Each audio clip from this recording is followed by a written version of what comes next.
Hi friends, അപ്പോൾ ഇന്ന് പോകുന്നത് കേരളത്തിലെ ഏറ്റവും വലിയ പുരാവസ്തു മ്യൂസിയത്തിലോട്ടാണ് കേട്ടോ. തൃപ്പൂണിത്തറയിലാണ് ഹിൽ പാലസ് ഉള്ളത്. അങ്ങനെ തന്നെ ഞങ്ങൾ ഹിൽ പാലസിലെത്തി. 1865 കേട്ടോ തൃപ്പൂണിത്തറയിൽ ഹിൽ പാലസ് പണി കഴിപ്പിച്ചത്.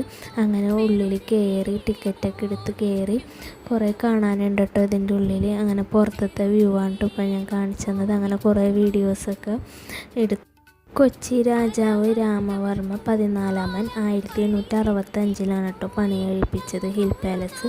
പിന്നെ 1980 കൊച്ചി രാജകുടുംബം ഈ കൊട്ടാരം കേരള സർക്കാരിന് കൈമാറിയതാണ്. പിന്നെ 1986 കേട്ടോ മ്യൂസിയമായി പൊതുജനങ്ങൾക്കായിട്ട് തുറന്നു കൊടുത്തത്. അങ്ങനെ എല്ലായിടത്തും ചുറ്റി നടന്ന് കണ്ടു. പിന്നെ ഭയങ്കര ചൂടൊക്കെ ആയതുകൊണ്ട് ജ്യൂസ് കുടിച്ചിട്ടുണ്ടായിരുന്നു. അങ്ങനെ ഇവിടെ കുറേ മാനുണ്ട് കേട്ടോ. മാന നോക്കി കുറേ നേരം നിന്നു. മണിച്ചിത്രത്താഴ് സിനിമ എടുത്തതും ഈ കൊട്ടാരത്തിൽ വെച്ചാണ്. അപ്പോൾ ഇന്നത്തെ വീഡിയോ ഇത്രയേ ഉള്ളൂ. ബായ്.